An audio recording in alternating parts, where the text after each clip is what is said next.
ನಮಸ್ಕಾರ, very good evening. Power ಫೋಕಸ್ಗೆ ಸ್ವಾಗತ. ನಾನು ಸಿಂಧೂರ. ವೀಕ್ಷಕರೇ, ಇವತ್ತಿನ ಪವರ್ ಫೋಕಸ್ನಲ್ಲಿ ಆಬ್ವಿಯಸ್ಲಿ ಎಲ್ಲರೂ ಗೆಸ್ ಮಾಡಿರ್ತೀರಾ ನಾವು ಯಾವ ವಿಚಾರದ ಬಗ್ಗೆ ಚರ್ಚೆ ಮಾಡ್ತೀವಿ ಅಂತ ಹೇಳಿ. ಇವತ್ತೆಲ್ಲರೂ ನೀವು ನೋಡಿರ್ತೀರಾ ವಿಧಾನಸೌಧದಲ್ಲಿ ಅಧಿವೇಶನದ ಸಂದರ್ಭದಲ್ಲಿ ಏನೆಲ್ಲ ಹೈಡ್ರಾಮಾಗಳು ಕ್ರಿಯೇಟ್ ಆಯಿತು ಅಂತ ಹೇಳಿ. ಜೊತೆಗೆ ರಾಜ್ಯಪಾಲರು 30 ಸೆಕೆಂಡಲ್ಲಿ ತಮ್ಮ ಮಾತುಗಳನ್ನು, ಅದನ್ನ ಭಾಷಣ ಅನ್ಬೇಕೋ ಮಾತು ಅಂತ ಅನ್ಬೇಕು, ಅಭಿಪ್ರಾಯ ಅನ್ಬೇಕೋ ಗೊತ್ತಿಲ್ಲ, ಅದನ್ನ ಮುಗಿಸ್ಬಿಟ್ಟು ಲಾಸ್ಟಲ್ಲಿ ಜೈ ಹಿಂದ್ ಜೈ ಕರ್ನಾಟಕ ಅಂತ ಹೇಳಿ ಹೊರಟುಬಿಟ್ರು. ಅಫ್ಕೋರ್ಸ್ ಅವ್ರು ನೆನ್ನೆನೇ ಹೇಳಿದ್ರು ಕೇಂದ್ರ ಸರ್ಕಾರಕ್ಕೆ ಮುಜುಗರ ಉಂಟು ಮಾಡುವಂತಹ ಅಂಶಗಳನ್ನ ಇದರಲ್ಲಿ ಉಲ್ಲೇಖ ಮಾಡಿದಿರಾ, ನಾನು ಯಾವುದೇ ಕಾರಣಕ್ಕೂ ಅದನ್ನ ಓದೋದಿಲ್ಲ ಅಂತ ಅವರು ಆ ಅಂಶಗಳನ್ನ ಬದಲಿಸಿ ಅಂತ ಸಲಹೆಯನ್ನ ಕೊಟ್ಟಿದ್ರು. ಅಟ್ ದ ಸೇಮ್ ಟೈಮ್ ಅವರು ನನ್ನ ಸದನಕ್ಕೆ ಬರಲ್ಲ ಅಥವಾ ನಾನು ಮಾತಾಡಲ್ಲ ಅಂತ ಹೇಳಿರಲಿಲ್ಲ. ಕೇಂದ್ರ ಸರ್ಕಾರಕ್ಕೆ ಮುಜುಗರ ಉಂಟು ಮಾಡುವಂತಹ ಅಂಶಗಳನ್ನ ತೆಗಿಬೇಕು ಅಂತ ಹೇಳಿದ್ರು. ಸರ್ಕಾರ ಅದನ್ನ ತೆಗೆಯೋದಕ್ಕೆ ಒಪ್ಪಿರಲಿಲ್ಲ. ಅಟ್ ದ ಸೇಮ್ ಟೈಮ್ ಅವ್ರು ಬಂದ್ರು. ಇವತ್ತು ನಿಯಮ ಏನಿತ್ತು, ರಾಜ್ಯಪಾಲರು ಬರಬೇಕು, ಅಧಿವೇಶನ ಶುರು ಮಾಡೋಕ್ಕಿಂತ ಮುಂಚೆ ಮಾತಾಡಬೇಕು ಅಂತ ಹೇಳಿ ಆ ನಿಯಮವನ್ನ ಪಾಲಿಸಿ 30 ಸೆಕೆಂಡಲ್ಲಿ ಮಾತು ಮುಗಿಸಿ ಹೋಗ್ಬಿಟ್ರು. ಆದರೆ ಆ ಸಂದರ್ಭದಲ್ಲಿ ಆಯ್ತಲ್ಲ, ರಾಜ್ಯಪಾಲರನ್ನ ಅಡ್ಡಗಟ್ಟುವಂಥದ್ದು, ಆಡಳಿತ ಮತ್ತು ವಿರೋಧ ಪಕ್ಷಗಳ ಮಾತುಗಳ ಬಳಕೆ ಇತ್ತಲ್ಲ, ಗೂಂಡಾಗಿರಿ ಮಾಡಿದ್ರು, ದಾದಾಗಿರಿ ಮಾಡಿದ್ರು, ಇನ್ನೊಂದು ಮಾಡಿದ್ರು ಅಂತ ಹೇಳಿ. ಅಂಡ್ BK ಹರಿಪ್ರಸಾದ್ ಅವರ ರಾಜ್ಯಪಾಲರನ್ನ ಅಡ್ಡಗಟ್ಟೋದಕ್ಕೆ ಬಂದಾಗ ಅವರ ಕುರ್ತಾನೆ ಹರಿದೋಗ್ಬಿಡುತ್ತೆ. ಅಂಡ್ ಹರಿಪ್ರಸಾದ್ ಅವರ ಬಾಯಲ್ಲಿ ಬಂದಂತಹ ಮಾತುಗಳಿರ್ಬೋದು, ವಿಧಾನಸೌಧದ ಒಳಗಡೆ ನಿಂತ್ಕೊಂಡು ಆಡಳಿತ ಮತ್ತು ವಿಪಕ್ಷಗಳ ನಡವಳಿಕೆ, ಇದೆಲ್ಲದರ ಬಗ್ಗೆ ಚರ್ಚೆ ಆಗಬೇಕು. ಮತ್ತೆ ಈ ರಾಜಕೀಯ ಸಂಘರ್ಷ ಒಕ್ಕೂಟ ವ್ಯವಸ್ಥೆಯ ಮೇಲೆ ಯಾವ ರೀತಿ ದುಷ್ಪರಿಣಾಮವನ್ನ ಬೀರುತ್ತೆ, ಹಿಂಗೆ ಆಗ್ಬಿಟ್ರೆ ಮುಂದೊಂದಿನ ಹೇಗೆ, ಒಂಥರ ಹೆಂಗಾಗೋಗಿದೆ ಅಂತಂದ್ರೆ ಕೇಂದ್ರ ಸರ್ಕಾರ ವರ್ಸಸ್ ಸೌತ್ ಸ್ಟೇಟ್ಸ್ ಅನ್ನೋ ತರ ಆಗೋಗ್ಬಿಟ್ಟಿದೆ. ಇದೆಲ್ಲದರ ಬಗ್ಗೆ ಗಂಭೀರವಾಗಿ ಚರ್ಚೆ ಮಾಡ್ತಾ ಹೋಗೋಣ. Let's go for breaking updates.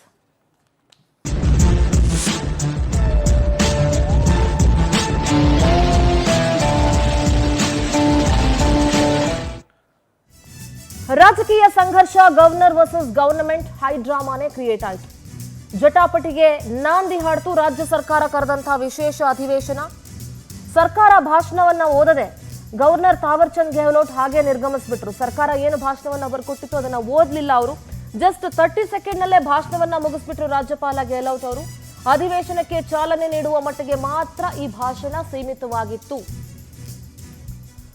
ಭಾಷಣ ಮುಗಿಸ್ಕೊಂಡು ಹೋಗ್ಬೇಕಾದ್ರೆ ಗವರ್ನರ್ಗೆ ಕೈಪಡೆ ಸದಸ್ಯರು ಅಡ್ಡಿಪಡಿಸೋದಕ್ಕೆ ಯತ್ನಿಸಿದ್ರು. ಗವರ್ನರ್ ಇರುವಾಗಲೇ ಅವರ ವಿರುದ್ಧ ಧಿಕ್ಕಾರದ ಘೋಷಣೆಗಳನ್ನ ಕೂಗ್ತಾ ಇದ್ರು, ಅನ್ಯಾಯದ ಘೋಷಣೆಗಳನ್ನ ಕೂಗ್ತಾ ಇದ್ರು. ರಾಜ್ಯಪಾಲರ ನಡೆಗೆ ಪರಿಷತ್ ಸದಸ್ಯ BK ಹರಿಪ್ರಸಾದ್ ಅವರಂತೂ ತೀವ್ರ ಆಕ್ರೋಶ ವ್ಯಕ್ತಪಡಿಸಿ ಅಡ್ಡಗಟ್ಟಿ ನಿಂತ್ಕೊಂಡ್ ಬಿಟ್ಟಿದ್ರು.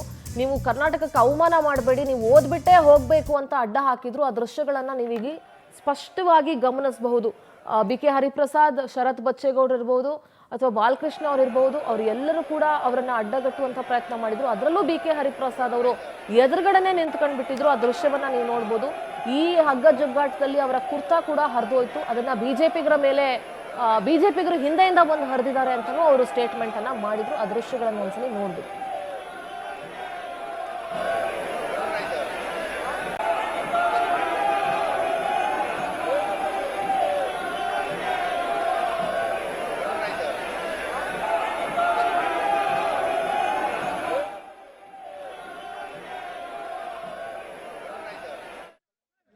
मैं राज्य विधानमंडल के संयुक्त अधिवेशन में आप सभी का हार्दिक स्वागत करता हूं। मुझे कर्नाटक विधानमंडल के एक और संयुक्त सत्र को संबोधित करते हुए हर्ष की अनुभूति हो रही है। कुल मिलाकर राज्य की आर्थिक, सामाजिक और भौतिक विकास की गति 2 गुना करने के लिए मेरी सरकार पूरी तरह प्रतिबद्ध है। जय हिंद, जय कर्नाटक।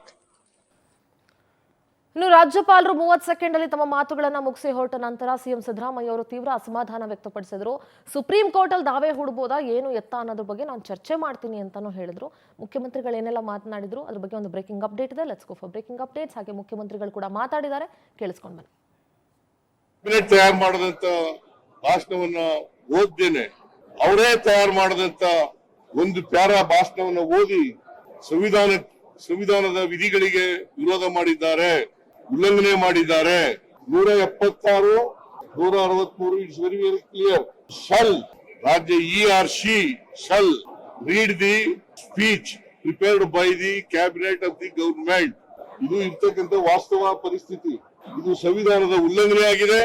ಮತ್ತೆ ಜನ ಪ್ರತಿನಿಧಿಗಳ ಸಭೆಗೆ ಅವಮಾನ ಆಗಿದೆ. ಇದು ಮೊದಲಿಂದ ನಡ್ಕೊ ಬಂದಿರತಕ್ಕಂಥ ಪದ್ಧತಿ. ಸಂವಿಧಾನ ಬಂತವಿಂದ ಅಸೆಂಬ್ಲಿಗಳು, ಪಾರ್ಲಿಮೆಂಟ್ಗಳು ಪ್ರಾರಂಭ ಆದ್ಮೇಲೆ ನಡ್ಕೊ ಬಂದಿರತಕ್ಕಂಥ ಸಂವಿಧಾನ ಬದ್ಧವಾದಂತ ವಿಚಾರ. ಇದನ್ನ ಉಲ್ಲಂಘನೆ ಮಾಡಿದ್ದಾರೆ.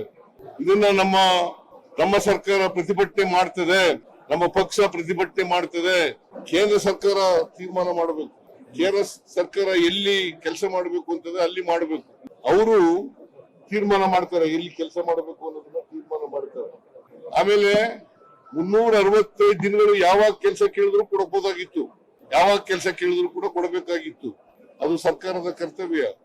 ಜೊತೆಗೆ ಆಕ್ಷನ್ ಪ್ಲಾನ್ ಮಾಡ್ತಕ್ಕಂಥದ್ದು ಆಯಾಯ ಪಂಚಾಯಿತಿಗಳು, ಆಕ್ಷನ್ ಪ್ಲಾನ್ ಮಾಡ್ತಕ್ಕಂಥದ್ದು ಪಂಚಾಯಿತಿಗಳು, ಗ್ರಾಮ ಸಭೆಗಳು. ಇದನ್ನ ಈ ಕಾಯ್ದೆನಲ್ಲಿ, ಹೊಸ ಕಾಯ್ದೆನಲ್ಲಿ ರಾಮ್ ಜಿ ಕಾಯ್ದೆನಲ್ಲಿ ಇಲ್ಲ. ವಿರೋಧ ಪಕ್ಷದವರು ಅದನ್ನ ಉದ್ದೇಶಪೂರ್ವಕವಾಗಿ ಡಿಫೆಂಡ್ ಮಾಡ್ಕೊತಾ ಇದ್ದಾರೆ. ಕೇಂದ್ರ ಏನ್ ಮಾಡಿದ್ರು ಕೂಡ ಅದನ್ನ ಮಾಡಬೇಕು ಅಂತಕ್ಕಂಥದ್ದು, ಅದನ್ನ ಒಪ್ಕೋಬೇಕು ಅಂತಕ್ಕಂಥದ್ದು, ಅದನ್ನ ಸಮರ್ಥನೆ ಮಾಡ್ಕೋಬೇಕು ಅಂತಕ್ಕಂಥದ್ದು ಇವರಲ್ಲಿ ಇರ್ತಕ್ಕಂಥ ನೀತಿ. ಅದರಿಂದ ನಾವು ಅದನ್ನ ವಿರೋಧ ಮಾಡಿದೀವಿ.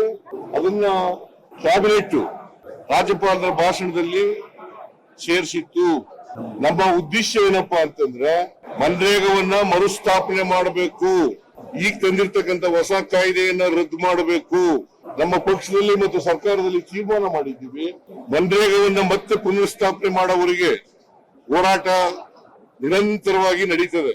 ಯಾವ ಮಾದರಿನಲ್ಲಿ ಅಂತಂದ್ರೆ ರೈತ ವಿರೋಧಿ ಕಾಯ್ದೆಗಳನ್ನ ತಂದಿದ್ರಲ್ಲ, ಅವುಗಳನ್ನ ವಾಪಸ್ ತಗೊಂಡ್ರಲ್ಲ, ಅಲ್ಲಿವರೆಗೂ ಕೂಡ ನಾವು ಹೋರಾಟವನ್ನ ಮುಂದುವರಿಸತಕ್ಕಂಥ ಕೆಲಸವನ್ನ.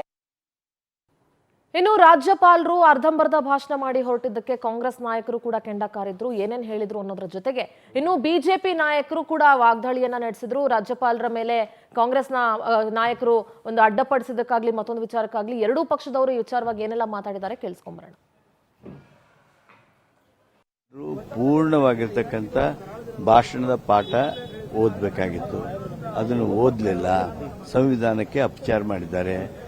176(1) of the Constitution of India is very clear that he shall address. What address? He is saying that so and so. Is that address? ಏನು ನಾವು ಕ್ಯಾಬಿನೆಟ್ನವರು ನಿರ್ಣಯ ಮಾಡಿ ಅವರಿಗೆ ಭಾಷಣ ಕೊಟ್ಟಿದ್ದೇವೋ ಅದನ್ನ ಓದಬೇಕಾದದ್ದು ಅವರ ಕರ್ತವ್ಯ, ಅವರ ಜವಾಬ್ದಾರಿ, ಸಂವಿಧಾನಾತ್ಮಕವಾಗಿರ್ತಕ್ಕಂಥ ಬಾಧ್ಯತೆ. ಆದರೆ ಅದನ್ನ ಕೈ ಬಿಟ್ಟು ತಮಗೆ 2 ಸಾಲು ಹೇಳಿದವ್ರೆ, ಅದು 1 ನಿಮಿಷ ನಿಲ್ಲಿಲ್ಲ. ನ್ಯಾಷನಲ್ ಆಂಥಮ್ ಸಲುವಾಗಿನೂ ನಿಲ್ಲಬೇಕಿಲ್ಲ, ಹಾಗೇನೆ ಹೋಗ್ಬಿಟ್ರಲ್ಲ. ಇದನ್ನ ಒಪ್ತೀರಾ ನೀವು? ಇದನ್ನೆಲ್ಲ ನೀವು ಸಾಕ್ಷಿ ಬೆಳೆಸಿ. ಈಗ ಭಾರತೀಯ ಜನತಾ ಪಾರ್ಟಿ ಗುಂಡ, ಭ್ರಷ್ಟಾಚಾರ, ವ್ಯಭಿಚಾರ ಪಾರ್ಟಿಗಳು, ಇವರು ನಮ್ಮ ಮೇಲೆ ಗುಂಡಾಗಿರಿ ಅನ್ನೋದೇನು ಹೇಳಬೇಕಾದಿಲ್ಲ. ಪ್ರತಿಭಟನೆ ಭಾರತೀಯ ಜನತಾ ಪಾರ್ಟಿಯ ಗವರ್ನರ್ ಅವರಿಗೆ ನಾವು ಗೌರವಯುತವಾಗಿ ಈಗಾಗಲೇ ನಿನ್ನೆ ಅವರು ಹೇಳಿಕೆ ಕೊಟ್ಟಿದ್ದಾರೆ, ನಾನು ಭಾಷಣ ಮಾಡೋದಿಲ್ಲ ಅಂತ ಹೇಳಿ. ಇಲ್ಲಿ ಬಂದ ಮೇಲೆ ಅವರು ಗೌರವಯುತವಾಗಿ ಭಾಷಣ ಮಾಡಬೇಕಾಗಿತ್ತು. ಭಾಷಣ ಮಾಡದೆ ಹೊರಗಡೆ ಹೋಗುವಾಗ ನಾವು ನಮ್ಮ ಹಕ್ಕು, ಅದನ್ನ ಪ್ರತಿಭಟನೆ ಮಾಡಿದ್ದೀವಿ. ಎಲ್ಲಾದ್ರೂ ಟಿವಿನಲ್ಲಿ ಯಾರಾದ್ರೂ ಗುಂಡಾಗಿರಿ ಮಾಡಿದ್ದಾರೆ ಅಂತ ತೋರಿಸಿ, ಗುಂಡಾಗಿರಿ ಮಾಡಿರ್ತಕ್ಕಂಥದ್ದು ಭಾರತೀಯ ಜನತಾ ಪಾರ್ಟಿಯವರು. ನನ್ನ ಬಟ್ಟೆಯನ್ನು ಹರಿದಾಕಿರ್ತಕ್ಕಂಥದ್ದು ಹಿಂದೆಯಿಂದ ಬಂದು ಹರಿದಿದ್ದಾರೆ, ಮುಂದೆಯಿಂದ ಅಲ್ಲಿಗೆ ಧೈರ್ಯ ಇಲ್ಲ ಇವರಿಗೆ. ರಣ ಹೇಡಿಗಳು ಇವರು ಭಾರತೀಯ ಜನತಾ ಪಾರ್ಟಿಯವರು. ಯಾರು ಅಂತ ನಾನು ಹಿಂದೆಯಿಂದ ನೋಡೋಕ್ಕಾಗೋದಿಲ್ಲ. ಇದು ಭಾರತೀಯ ಜನತಾ ಪಾರ್ಟಿಯ ಆ ಸರ್ಕಾರದ ಒಂದು ಭಾಷಣವನ್ನ ಪ್ಲೇ ಮಾಡಿ ಹೋಗೋ ಅಧಿಕಾರ ಅವ್ರಿಗಿದ್ದೇ ಇದೆ. ಆದರೆ ಕಾಂಗ್ರೆಸ್ ಅವರು ಇಡೀ ಸದನವನ್ನ ಗೂಂಡಾಗಿರಿ ಮಾಡಿದ್ದಾರೆ. ಇವತ್ತು ರಾಜ್ಯಪಾಲರ ಮೇಲೆ ತಳ್ಳುವಂತದ್ದು, ಅವ್ರನ್ನ ಅಟ್ಯಾಕ್ ಮಾಡುವಂತದ್ದು. ಗೆರಾವ್ HK ಪಾಟೀಲ್ ಅಂತ ಹಿರಿಯ ಸದಸ್ಯರು, ಕಾನೂನು ಸಚಿವರು, ಅವರೇ ಎದ್ದು ನಿಂತ್ಕೊಂಡು ಗವರ್ನರ್ಗೆ ಅಡ್ಡಿಪಡಿಸಿರುವಂತದ್ದು. ಇಷ್ಟು ಜನದ ಮೇಲೆ ವಿಧಾನಸಭಾ ಅಧ್ಯಕ್ಷರು ಅವ್ರ ಮೇಲೆ ಕ್ರಮ ತೆಗೆದುಕೊಳ್ಬೇಕು. ಅವ್ರನ್ನ ಸದನದಿಂದ ಹೊರಗಡೆ ಹಾಕ್ಬೇಕು. ಯಾರ್ಯಾರು ಸದಸ್ಯರು ಅಡ್ಡಿಪಡಿಸಿದ್ದಾರೆ, ಸ್ವತಃ ಲಾ ಮಿನಿಸ್ಟ್ರು ಅಡ್ಡಿಪಡಿಸಿದ್ದಾರೆ, ಇವ್ರನ್ನೆಲ್ಲರೂ ಕೂಡ ಸದನ ಶಿಕ್ಷೆಗೆ ಒಳಪಡಿಸಬೇಕು, ಅವ್ರನ್ನ ಸದನದಿಂದ ಹೊರಗೆ ಹಾಕ್ಬೇಕು. ಆದ್ರೆ ಸದನದ ಒಳಗಡೆ ರಾಜ್ಯಪಾಲರಿಗೆ ಅಗೌರವ ಮಾಡುವಂತ ಕೆಲಸ ಆಡಳಿತ ಪಕ್ಷದವರು ಮಾಡಿರ್ತಕ್ಕಂಥದ್ದು ಇದು ಖಂಡನಾರ್ಹ. ಯಾತಕ್ಕೋಸ್ಕರ ಇವತ್ತು ಪರಿಸ್ಥಿತಿ ನಿರ್ಮಾಣ ಆಗಿದೆ. ರಾಜ್ಯ ಸರ್ಕಾರ ತನ್ನ ವೈಫಲ್ಯಗಳನ್ನ ಮುಚ್ಚಿ ಹಾಕೊಳ್ತಕ್ಕಂಥ ಸಲುವಾಗಿ ಕೇಂದ್ರ ಸರ್ಕಾರದ ಮೇಲೆ ಒಂದು ದ್ವೇಷ ರಾಜಕಾರಣವನ್ನ ಮಾಡೋದಕ್ಕೆ ಈ ಸದನವನ್ನ ಬಳಸ್ಕೊಳ್ಳೋದಕ್ಕೆ ಏನು ರಾಜ್ಯ ಸರ್ಕಾರ ಹೊರಟಿದೆ, ಇದು ಖಂಡಿತ ಸರಿಯಲ್ಲ. ಇವತ್ತು ಈ ಕಾಂಗ್ರೆಸ್ ಸರ್ಕಾರ ಪ್ರಜಾಪ್ರಭುತ್ವದ ಕಗ್ಗೊಲೆ ಮಾಡುವಂತ ಕೆಲಸ ಮಾಡಿದ್ದಾರೆ. ಒಂದು ಒಕ್ಕೂಟದ ವ್ಯವಸ್ಥೆಗೆ ಧಕ್ಕೆ ತರುವಂತ ಸದನಕ್ಕೆ ಕರೆದಾಗ ಬರಬೇಕು. ಅವರು ಏನು ಇವರ ಅಚೀವ್ಮೆಂಟ್ಸ್ ಇದೆ ಅಥವಾ ಪಾಲಿಸೀಸ್ ಇದೆ, ಫ್ಯೂಚರ್ ಪ್ಲಾನ್ಸ್ ಇದೆ, ಅದನ್ನ ಇವರು ಕೊಟ್ಟಾಗ ಸಂಪೂರ್ಣವಾಗಿ ಓದಿ ಅದನ್ನ ಮೆಸೇಜ್ ಅನ್ನ ಕೊಡಬೇಕು. ಆದರೆ ಸಾಂವಿಧಾನಿಕ ಹುದ್ದೆಯಲ್ಲಿದ್ದು ಸಾಂವಿಧಾನಿಕ ವಿಚಾರಗಳನ್ನು ನಿಂದಿಸ್ತಕ್ಕಂಥ ಒಂದು ಬೇರೆ ಸರ್ಕಾರವನ್ನ ತುಚ್ಛವಾಗಿ ಬಳಸ್ತಕ್ಕಂಥ ಪದಗಳನ್ನು ಅದು ಇಲ್ಲಿದ್ರೆ ಮಾಡಬೇಕು ಅಂತ ಏನೂ ಇಲ್ಲ. ಕಾನ್ಸ್ಟಿಟ್ಯೂಷನ್ ಪ್ರಕಾರ ಪ್ರತಿ ವರ್ಷ ಮೊದಲನೇ ಅಧಿವೇಶನದಲ್ಲಿ ರಾಜ್ಯಪಾಲರು ಭಾಷಣ ಮಾಡಬೇಕು. The proceedings will commence with the speech address by the governor. ಇವತ್ತು ನನ್ನ ಅಭಿಪ್ರಾಯ ಪ್ರಕಾರ ಗವರ್ನರ್ ಕಾನೂನಿಗೆ ಅನುಗುಣವಾಗಿ ಅಸೆಂಬ್ಲಿಗೆ ಬಂದು ಜಾಯಿಂಟ್ ಸೆಷನ್ನಲ್ಲಿ ಅವರು ಭಾಷಣ ಮಾಡಿದ್ದಾರೆ. ಅದರಲ್ಲಿ ಫುಲ್ ಓದಿರಲಿಲ್ಲ, ಕೆಲವು ಅಂಶವನ್ನು ಮಾತ್ರ ಓದಿದ್ದಾರೆ. ಇದು ಹಿಂದೆಯೂ ನಡೆದಿದೆ. ಇದು ಕಾನೂನು ಪ್ರಕಾರ ನನ್ನ ಅಭಿಪ್ರಾಯದಲ್ಲಿ it amounts to an address by the governor. ಹಾಗಾಗಿ ಗವರ್ನರ್ ಕಾನ್ಸ್ಟಿಟ್ಯೂಷನ್ಗೆ ಏನು ವಿರೋಧವಾಗಿ ಹೋಗಲಿಲ್ಲ. ಕ್ರಮ ಪ್ರಕಾರ ಅವರು ಬಂದು ಭಾಷಣ ಮಾಡಿ ಅನಂತರ ಹೋಗಿದ್ದಾರೆ.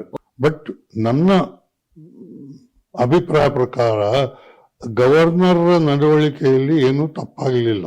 And no court can issue any direction against the governor.